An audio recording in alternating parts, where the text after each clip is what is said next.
काय मस्त सीन आहे राव. फायनली आपण आपल्या लोकेशनवर पोहोचलो. सगळे एकाच ठिकाणी, फास्ट फूडचे गाडे पण, बोटिंग पण, आणि हा सगळा निसर्ग सौंदर्य.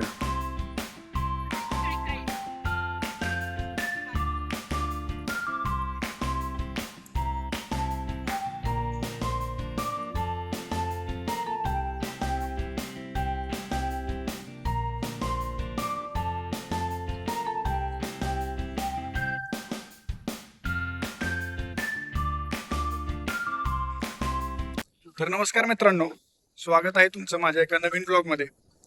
मित्रांनो, आज आम्ही अशा ठिकाणी आलेलो आहोत ज्या ठिकाणाला महाराष्ट्राचं मिनी बँकॉक असंही म्हटलं जातं.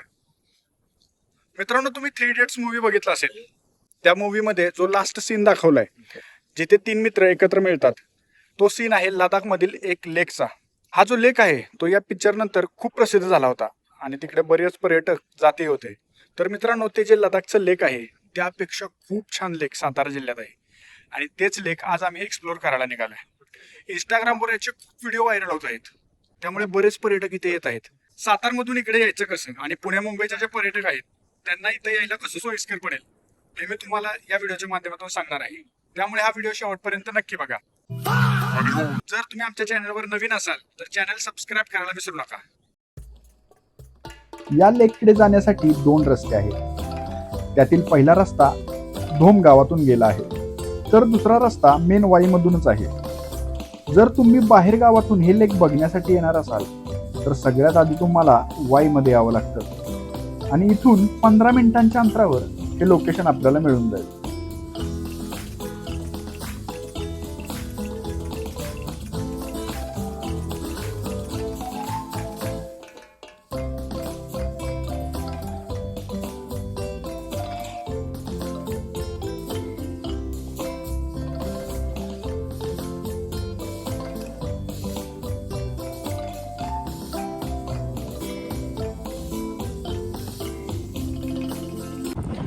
काय मस्त सीन आहे राव.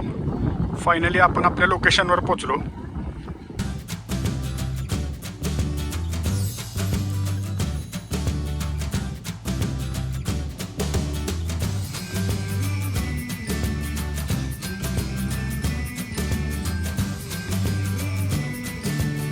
निळं पाणी, शांत वातावरण, अगदी स्वर्गासारखं.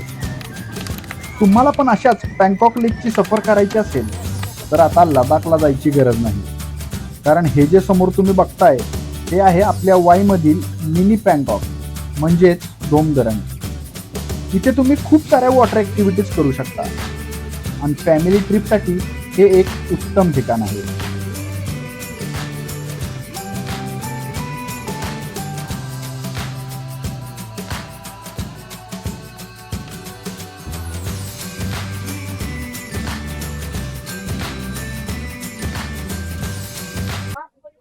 तर मित्रांनो, हे आहे वाईचं डोमधरण म्हणजेच बँकॉक लेक, जे आता इंस्टाग्रामवर खूप प्रसिद्ध आहे.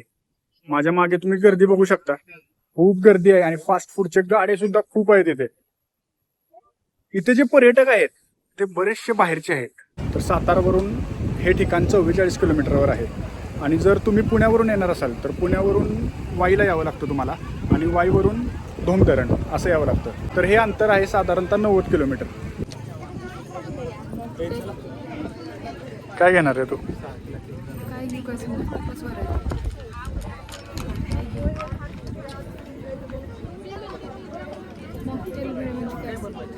विचार की त्यांना.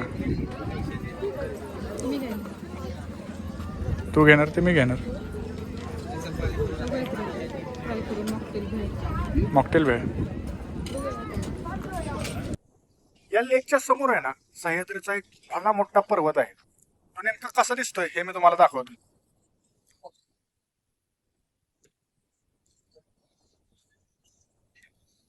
लेकच्या चारी बाजूला बघा तुम्ही,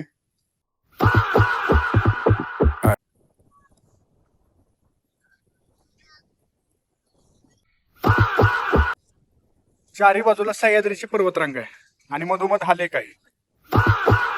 त्यामुळे बघायला मस्त वाटतंय.